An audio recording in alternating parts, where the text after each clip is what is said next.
તો માસૂમ કેદારના મોત બાદ પણ સુરત મહાનગરપાલિકાનું પ્રશાસન નિંદ્રાધીન છે। દિલ્હી ગેટ મેઇન રોડ વિસ્તારમાં ખુલ્લી ગટરથી અકસ્માતનો ભય છે। ઢાંકણ વગરની ખુલ્લી ગટરોને લઈ નિર્દોષ નાગરિકનો ભોગ લેવાઈ રહ્યો છે।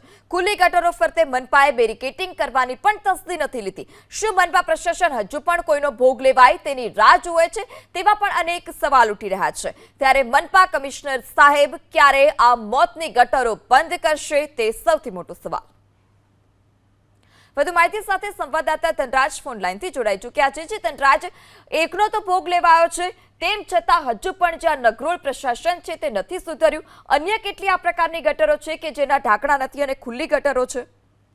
જી બિલકુલ, સુરતના દિલ્હી ગેટ મેઇન રોડ પર આ પ્રમાણેનું ઢાંકણું છે એવું જોવા મળી રહ્યું છે। જે પ્રમાણે ખુલ્લી ગટર છે અને તેના ઉપર ઢાંકણું નથી જોવા મળી રહ્યું, તે ક્યાંક ને ક્યાંક કોઈ મોટા અકસ્માતની રાહ જોવાઈ રહી હોય એ પ્રમાણે અત્યારે સ્થિતિ જોવાઈ રહી છે। જોકે માસૂમ કેદારના મોત બાદ પણ સુરત મહાનગરપાલિકાનું તંત્ર છે જાગ્યું નથી, આ કાડા કાન કરી રહ્યું છે। ત્યારે દિલ્હી ગેટ મેઇન રોડ ઉપર ઢાંકણ વગરની ખુલ્લી ગટર જોવા મળી હતી અને ખુલ્લી ગટરમાં ગમે ત્યારે અકસ્માત સર્જાય તેવી સ્થિતિ। જી ધનરાજ, સમગ્ર માહિતી બદલ આભાર।